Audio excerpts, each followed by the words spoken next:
Great. Well, hi everybody, and welcome to another edition of our Spotlight On series, where we spend time with members of the Purple Space community. This amazing community of disability network and employee resource group leaders and committee members. And the purpose is that we really want to find out how they are supporting their organisations to build disability confidence from the inside out. So May's leadership theme here at Purple Space is all about the power of allies, and this month we're talking to Alicia Hemingway and Debbie Gorman, who are the co-chairs of the European Bank for Reconstruction and Development's Disability Network. As ever, joined by Purple Space's Lauren Pemberton-Nelson. Lauren, how are you doing? Hi, I'm doing great, thank you. I'm really excited to hear more about the work that EBRD are doing, and I'm sure that there's lots that members of the Purple Space community will be able to learn and take some insights away from. Yeah, absolutely. Well, look, Alicia and Debbie, thank you so much for joining us today. I wanted just, in order to get us started then, if you might just introduce yourself briefly, tell us a bit about the Disability Network, and we're interested in how you both came to be involved with it as well. So Alicia, I'll start with you. Yeah, that's fine. Debbie and I met a few years back now when we both attended a female development programme. It was a residential programme, and we had quite a lot of time to get to know each other, and sort of discovered that we both had a mutual interest in the area. I'll let Debbie sort of speak for herself in a minute, but sort of from my perspective, I really felt there was a gap within the organisation. There was no disability network at the time, and it was something that I felt pretty strongly about, and really talking through with Debbie, she was sort of a like-minded individual really, who had the same kind of passion and feelings towards getting something off the ground. We did have a working group at the time, which was made up of sort of some senior stakeholders who were interested in disability, but nobody to actually really kind of take the reins and make the network formalised and really kind of get that off the ground. So yeah, so that's kind of where I came in from it. And I don't know, Debbie, if you want to say a bit about yourself. Yeah, so just to add on to what you've said, Alicia, I'm health and safety advisor for the bank, so I do actually get involved in some of the reasonable adjustments that come up, and I will get involved in doing personal emergency evacuation plans for people to be able to evacuate the building. So I was having these conversations with people, about their disabilities, and actually it came to light that they didn't really know processes within the bank. There weren't any formal processes in terms of who they should speak to and how they should seek support. So again, like Alicia, there was that gap there that I thought that I could help with. I also have a personal interest as well. My mum suffered a bleed on the brain a fair few years back. And whilst this happened to her, and she was the person that was disabled, I was then her carer. So almost overnight, so this happened, with no warning. It was an overnight thing. And I found myself caring for my mum, having to make financial decisions, medical decisions for her. I was dealing with wheelchairs and hoists and all these other things that, I hadn't had any experience of before. So I have that part as well, my own personal experience. Whilst I wasn't the disabled person, I still have had quite an experience with it. Thank you both of you. It's really interesting to hear that, Debbie, in terms of your, I guess that's disability being a little bit part of your day job as well, in a health and safety way, and the experience of your mum as well, kind of all leading you down this path of picking up a role in the network as well. Yeah, great. Lauren. Yeah, it's really lovely to hear about your relationship as well and how you started working together to build this network, which is wonderful. Thank you. So my next question is a bit about the peer-to-peer program, which has seen that your network has, which has seen lots of allies and champions come forward. Can you talk a bit about why you decided to launch this program and what you've seen so far? Yes, so where we were kind of going with this in the first instance was we were still sort of not hearing a lot of people speaking up or feeling confident to speak up and ask support in the workplace. And sort of by listening to network members, often it was that they didn't want to go down that official HR route, or they didn't feel particularly comfortable speaking to their line manager. So our thinking was, if we created a sort of confidential, informal network of people, it may help people to give people another avenue that they could potentially go down where they could talk and get support. So we did a big call out to people in the organisation who might be interested in sort of being sort of part of the support network. And we were really pleased to see so many people kind of come forward and offer their support, whether they had a disability, whether they were a carer, whether they had a family member or a friend and had been going through something similar and felt that they could offer some advice. So we set the network up, and as I say, it was very confidential and very informal, and sort of our role as within the network was just purely to match people together. And once we'd matched, we introduced them, and then we kind of let them go, because we didn't kind of want to have that control, and we wanted it to be very much up to them to see how that relationship developed. And in some instances, it was just, you know, one-off coffee. And then in other instances, it's sort of become more of a friendship and something that's sort of gone on for a lot longer in time. And it's been really rewarding to see that people can take that other avenue really and get that support that they need. And Debbie, what's your take on the role that these relationships have played and how they've developed? Well, I think Alicia's pretty much covered it.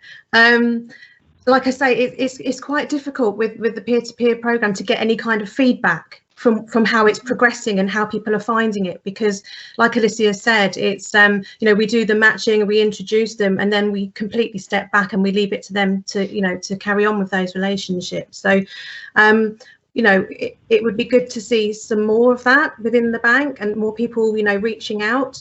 But yeah, and we're in early stages of this as well, so we haven't been doing this for very long, so it's something that we're going to, you know, keep monitoring and see how it develops. Yeah, makes sense. And I obviously appreciate the fact that it's confidential, so that it limits some of the insights that you have. But do you have any insights in terms of the motivation of the colleagues that want to be matched with allies and with colleagues? Is it around, you know, access to more kind of long-term sort of mentoring, career support? Is it help with a specific situation that they may be dealing with that's related to a disability that's more kind of in the here and now, or what's your sense? Yeah, it's mainly in the here and now.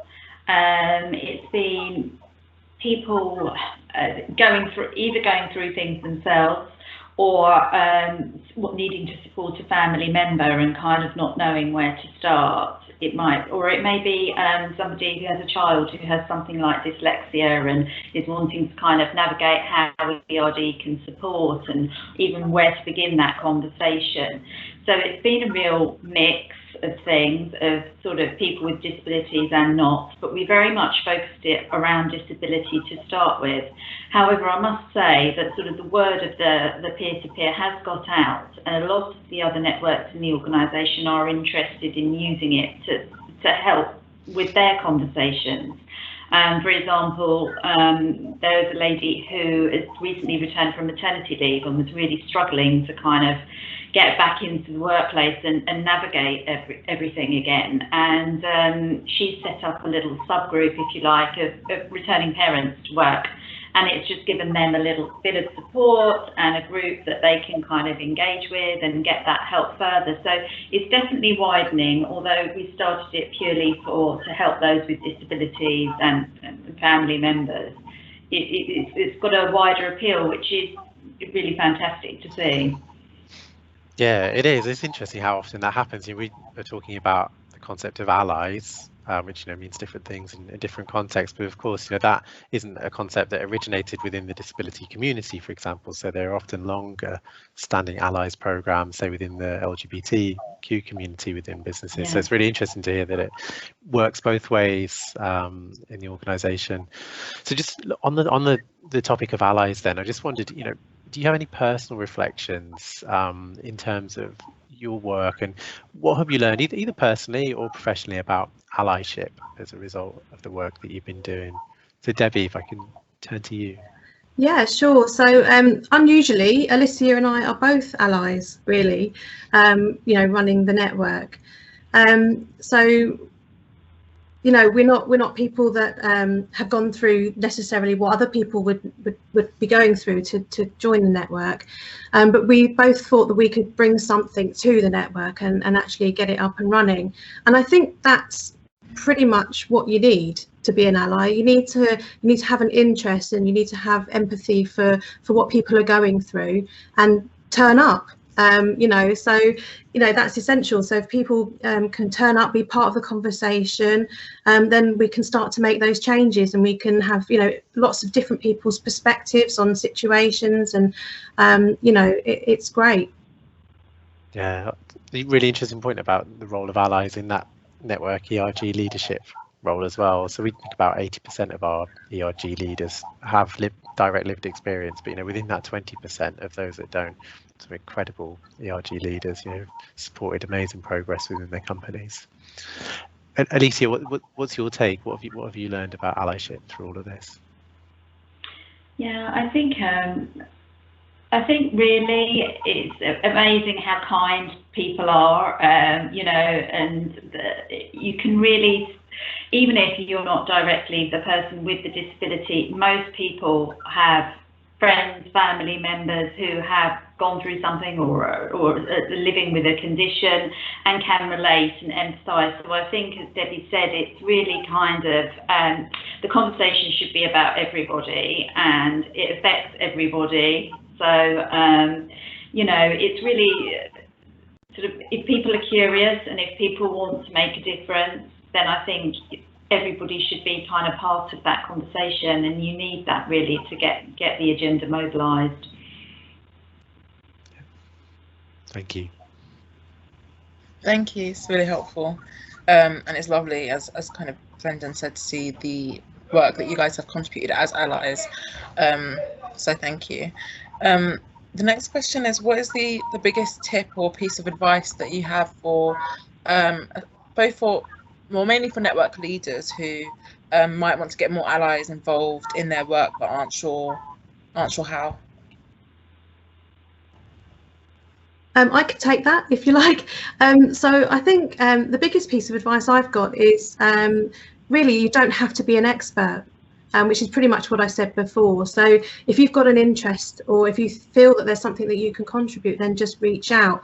And at the moment that's easier said than done, because I think Alicia would probably agree with me, at the moment with COVID and everyone working remotely, it's a little bit more difficult to have those informal kind of kick-off conversations, if you like. So it always feels a little bit more formal having to write an email or to reach out remotely. So I think still do it. Still, you can always turn up to the meetings and case out the network. See, you get a better feel for what we're talking about, what we're trying to achieve, and then take the conversation from there, I think. Yeah, absolutely. I think really, as Deb said, it's really reassuring people, because I think sometimes people can feel that they might not have anything to contribute because they may not know enough about a topic, or also that they may be concerned about the amount of work that it may be to get involved in the network, and be a bit sort of scared that they have a busy job and it might be a lot to do. But it's really kind of reassuring that we're all learning, we're all growing, it's a journey, and diversity of thought, different ideas, and really sort of the enthusiasm and the want to make a change is really all you need.